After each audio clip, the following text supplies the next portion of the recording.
श्री स्वामी समर्थ. मित्रांनो, चेतन अग्रवाल याचा खून झाल्याने अख्खा देश हादरले. सिया नावाच्या मुलीने स्वतःच्या स्वार्थासाठी बॉयफ्रेंड मिळवण्यासाठी आपल्या आयुष्यातला अडथळा केतनला संपवण्यासाठी तिने जो काही मार्ग अवलंबलेला आहे, जो काही केतनचा मृत्यूचा बनाव रचलेला होता, परंतु जेव्हा सत्य समजलं तेव्हा मात्र सगळ्यांच्याच पायाखालची जमीन सरकली. सियाने क्षणिक सुखासाठी तिने केतनला संपवून त्याच्या आई वडिलांना आयुष्यभराचं दुःख दिलं. सियाच्या आई वडिलांनी नक्की या मुलीच्या कृत्याबद्दल काय बोललेलं आहे आम्हाला माहितीच नाही. चैतन चौधरी कोण आहे? आम्ही कधी त्याचं नावही ऐकलेलं नाही. केतन खूप चांगला मुलगा होता, आम्हाला अगदी मुलासारखा होता. त्याचा खून झाला असेल तर ज्यांनी केलाय त्याला शिक्षा झालीच पाहिजे. मग आमची मुलगी दोषी आढळली तर तिला लोहगडावरून ढकलून द्या किंवा फाशी द्या. कारण अगरवाल कुटुंबाचं न भरून देणारं नुकसान झाले. हे शब्द आहेत शिया गोयलचे वडील प्रवीण गोयल यांचे, ते सुद्धा हॉस्पिटलमधून. केतन अग्रवालचा लोहगडावरून ढकलून खून झाल्याचं स्पष्ट झालं. त्यांची होणारी पत्नी सिया गोयलने हा खून केल्याची कबुली दिली. त्यानंतर या प्रकरणात वेगवेगळे खुलासे होऊ लागलेत. केतनच्या कुटुंबियांनी सियाच्या कुटुंबाला या सगळ्या गोष्टीची माहिती होती तरी त्यांनी आम्हाला फसवलं असा आरोप केलाय. त्यानंतर आता सियाच्या कुटुंबाची बाजू समोर आली. सोबतच सियाच्या मोबाईलमध्ये चैतन आणि सियाच्या व्हिडिओ या प्रकरणात ट्विस्ट आणणारे अशी अनेक चर्चा सुरू आहे. या प्रकरणात नेमकं काय घडतंय, चौकशी दरम्यान चैतन आणि सियामध्ये काय सुरू आहे, या सगळ्यातला केतनला पडलेल्या टकलाचा काय विषय आहे पाहूया आजच्या या व्हिडिओमधून. सुरुवातीला बघूया पोलिसाच्या चौकशीत समोर काय आलंय. माध्यमामध्ये आलेल्या बातम्यानुसार सिया पोलिसांना चौकशी सहकार्यात करत नाहीये. ती अनेक महत्त्वाच्या प्रश्नांवर मौन बाळगते. तर एबीपी माझाने दिलेल्या बातमीनुसार सियाचं शिक्षण 11वी पर्यंत झाले. ती 12वी मध्ये नापास झाली. त्यानंतर तिच्या वडिलांनी तिला बेकरीचा व्यवसाय सुरू करून दिलाय. तिला दारू पिण्यासह इतर काही सवयी होत्या. तिचे बॉयफ्रेंड सुद्धा होते. याबद्दल तिच्या घरच्यांना माहिती होती. त्यामुळे तिचं आयुष्य लाईनवर यावं यासाठी तिच्या घरच्यांनी केतनच्या स्थळाला होकार दिला आणि तिचं वयाच्या 20व्या वर्षीच लग्न लावायचं ठरवलं, असं या बातमीमधून सांगण्यात आलं. महत्त्वाचं म्हणजे चौकशीवेळी चैतन चौधरी आणि सिया गोयल एकमेकावर खुनाची जबाबदारी ढकलत आहेत. केतन अग्रवालला खाली कोणी ढकललं, त्याचा खून करायचा प्लॅन कोणाचा होता यावरून दोघं एकमेकावर आरोप करत आहेत. चैतन चौधरीने पोलिसाच्या चौकशीत सांगितले, मला सियासोबत पळून जाऊन नवीन आयुष्य सुरू करायचं होतं. पण सियाचं म्हणणं होतं, माझं कुटुंब खूप श्रीमंत आहे, त्या आपल्याला कुठूनही शोधून काढतील, त्यामुळे केतनला मारणं हाच पर्याय, असं सियाचं म्हणणं होतं. त्यामुळे सियाच्या सांगण्यावरूनच केतनचा खून केला असा दावा चैतन चौधरीने चौकशीत केला आहे. तर सियाने आपल्या चौकशीत सगळा दोष चैतनवर ढकललेला आहे. तिचं म्हणणं आहे, 14 जूनला केतनला मारायचा प्रयत्न केला पण तो फसला. तेव्हा चैतन चौधरी खूप दुःखी झाला आणि माझ्यासमोर राहायला लागला. त्याआधी मला केतनला ढकलता आलं नाही. माझ्या एकटीकडून ते होत नव्हतं. त्यामुळे चैतन चौधरी म्हणाला, तुझ्या एकटीकडूनही होणार नाही, हे काम मी पूर्ण करतो. त्यानंतर तर 18 जूनला तो सुद्धा लोहगडावर आला, असं सियाचं म्हणणं आहे. पोलीस सूत्रांनी दिलेल्या माहितीनुसार चैतनने तिसऱ्या प्रयत्नात ही जबाबदारी आपल्यावर स्वतःवर घेतली होती. त्याला सियाला या सगळ्यातून मोकळं करायचं होतं आणि तिच्यासोबत महाबळेश्वरला एकांतात वेळ घालवायचा होता.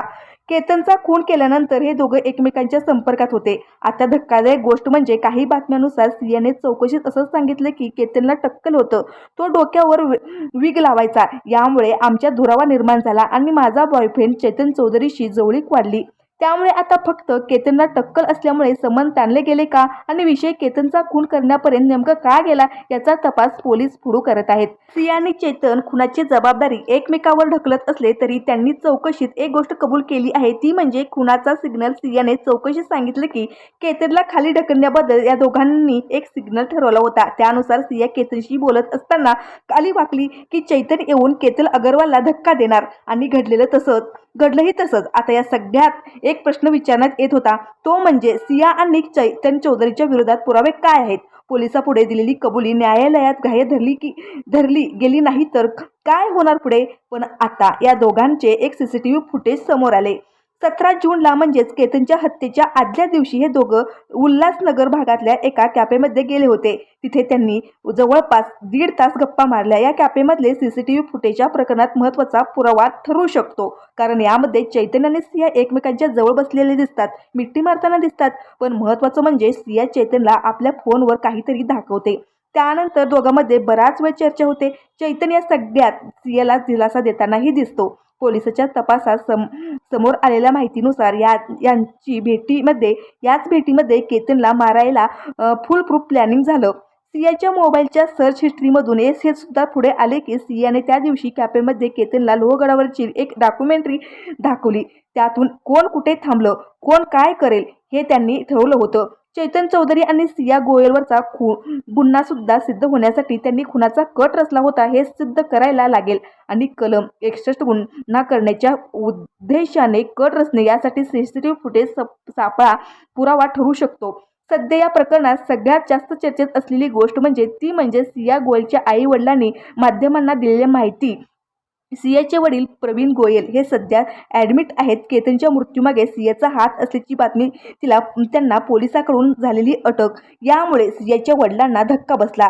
त्यांचं ब्लड प्रेशर वाढलं आणि डॉक्टरांच्या सल्ल्यानुसार त्यांना ॲडमिट करण्यात आलं. त्यांनी हॉस्पिटलमधून माध्यमांशी संवाद साधला. सियाच्या वडिलांनी सांगितलं, अगरवाल कुटुंबापेक्षा मोठा धक्का मला बसलाय.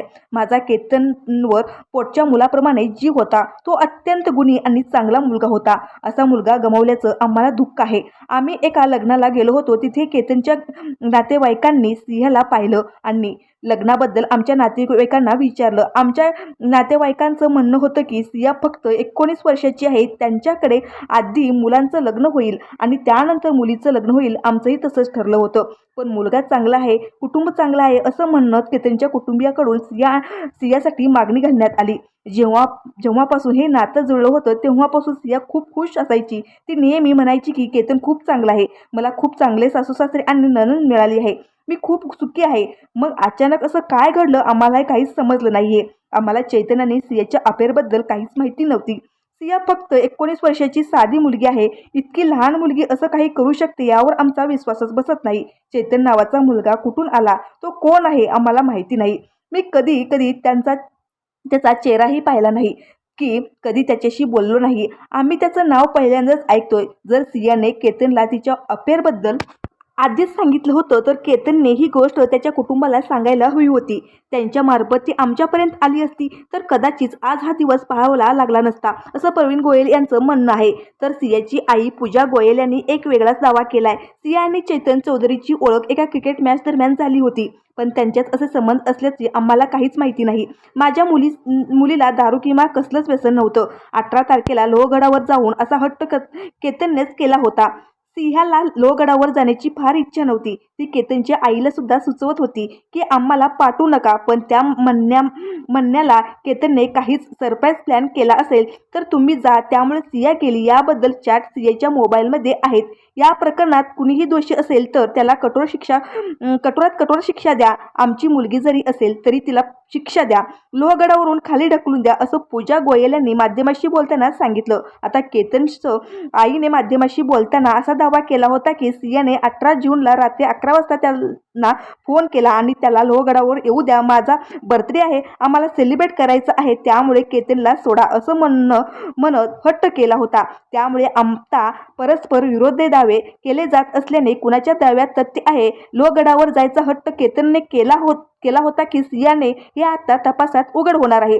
पोलिसाच्या तपासात सिया आणि केतनचे काही रोमॅन्टिक चॅट सुद्धा समोर आलेत. लग्न ठरलेलं जोडपं जसं बोलतं तसं ते दोघं बोलत असल्याचं या चॅटमधून दिसतंय. त्यामुळे सियाने याआधी केलेल्या केतनला माझ्या आणि चैतनच्या प्रेमसंबंधाबद्दल सांगितलं होतं, पण त्याने आता वेळ निघून गेली आहे असं म्हणणं हा दावा केला होता.